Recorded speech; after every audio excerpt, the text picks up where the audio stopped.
Hello you lot, Miller Corner here and welcome back to my Kawasaki ER5, or what there is of it at the moment. If you haven't seen the previous episode where we tore this down from a complete bike to almost nothing left of a bike, click the thing, it's popping out now because you need to know why we are where we are. Having taken pretty much everything off of it, I've managed to establish that it's actually a lot better than I thought it was. The original plan was to strip it right down to just the frame and get it acid dipped or get it sandblasted or something like that to clear it all off and expose any rust. But it turns out there isn't really any rust. There's a bit of surface rust here and there, particularly down the lower half of the frame where obviously that's in contact with the ground, stones hit it, stuff like that. But this isn't rotten by any stretch of the imagination. Even the centre stand, which is an ER5 weak point for rust, is solid, it's fine. This really is a good, solid, rust-free example. It's not perfect though, and there are a few bits to sort, as I've just said, so the plan for today at least is to get working on it. Feel the bits of surface rust, get those cleaned up and tidied back, so we can then prime this frame and get it ready for a full respray. So without further ado, let's crack on. Right, so the first thing I want to do is get all the sort of surface corrosion on various places of the frame sorted, because the fact of the matter is the frame is permanently exposed to the elements. It will get stone chipped and it gets weather on it. It does happen, you get a little bit of rust here and there, and there are a few little spots on the Kawasaki where that has started to happen. None of it's terminal, it is all just surface rust, like a stone chip on a bonnet or something like that. And to sort it, I've got a very nice tool for the job. This was a Christmas present from my parents. It's a bench grinder with this sort of extra drive coming off the end with this wire brush attachment that I've put on it that I can then use to spin this wire brush, much like I did on a drill when I was refurbishing wheels, to knock back the rust and get any flaking paint out of the way to then rust treat it. Observe. And once it's going, this spins at about 800 RPM, which is roughly when most Hondas have run out of torque. So all I've got to do is run it up the rusty area like this, just the surface rust, and it very gradually knocks it back like I did when I was treating wheels. So just keep at it for a bit, attack it from a few different angles, knock the surface rust back, and then once that's done, obviously I can then paint it to make sure that it lasts. And there's lots of little bits here where it's been scratched where I can just keep knocking back the rust, knocking back the paint to make it even and uniform. It's worth noting you should be wearing goggles, because if this suddenly flies off or a bit of paint flakes off, it could blind you, and it's all very well having a cool bike, but if you're blind you can't really enjoy it. You might well find as well after doing this that you get some better, brighter lighting and what have you, because obviously if you're cleaning rust off your frame, you're going to get better earths for all your electrical connections and stuff. This is a bit of an extreme length to go to, I'll admit, but it might just do the job. Right, now we've moved on to a stone attachment, which is a bit harder, but because it is, it's much more effective at actually knocking the rust back.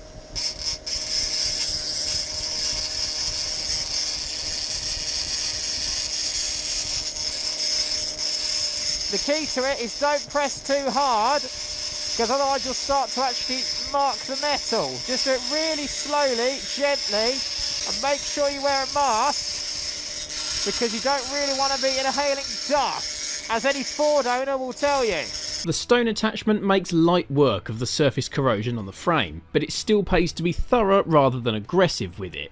Oh, and make sure it's screwed in tightly. Ah, There's an awful lot of surface scabbing on the Kawasaki, but mercifully that's all it is. I spend about 4 days in between other jobs grinding back the corrosion. In hindsight, it would have been easier to get the whole frame sandblasted, but it wasn't until I'd started peeling back the paint that I realised quite how much there was. For something particularly satisfying, here's a severely browned area getting ground back to clean metal.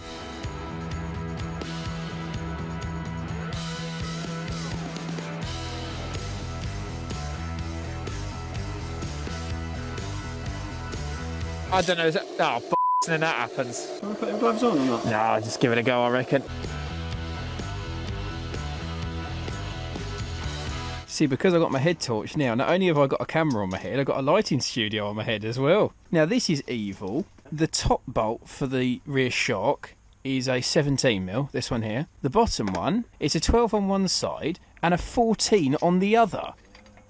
Why would you... Why? You'll notice that I'm suddenly wearing gloves. You would too if you reached down to turn off the bench grinder and accidentally stuck your finger in it. Just assume there was some blood and some swearing and we'll move on. Can I put your gloves on or not? Nah, just give it a go, I reckon. Can I put your gloves Nah, just give it a go, I reckon.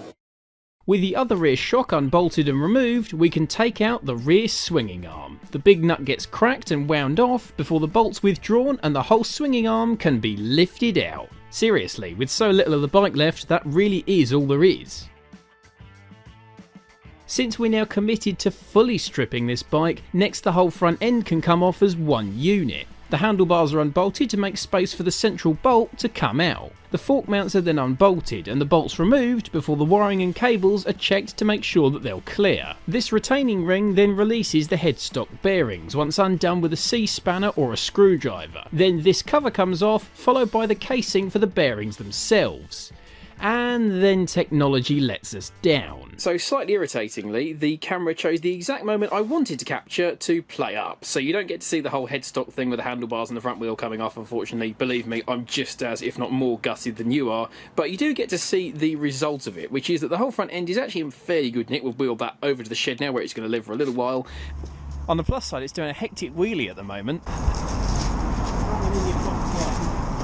Running the front tyre in, put half a mile on it already. And it's actually not bad. There's a couple of little bits of surface rust around like the bottom of the stand there where all ER5s seem to go apparently, but none of it is really any worse than we first thought. Now I can get on with getting the final bits of rust treated before, fingers crossed, we can get it in for paint.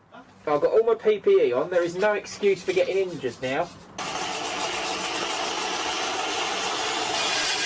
With absolutely nothing left to get in the way, I can crack back on with using the grinder to deal with the remaining rust on the frame, while Dad breaks out the sander and the 240 grit to prepare the crash bars and swinging arm for paint.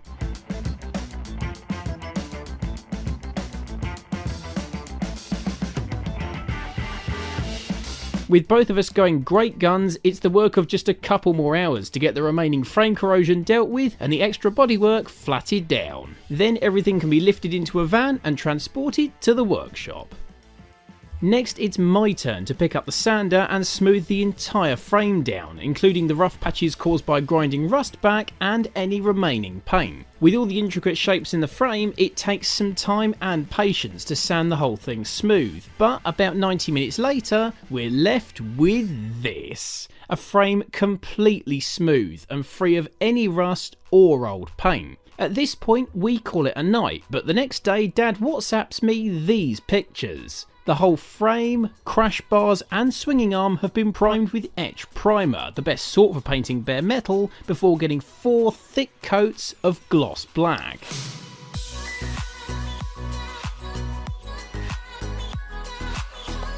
It's awesome to see the framework looking so good after all that work. This was the biggest single step of the build and now it's done. Now I can start building the bike back up again. Stay tuned for that and more in the next episode. For now, thanks very much for watching and have a good one.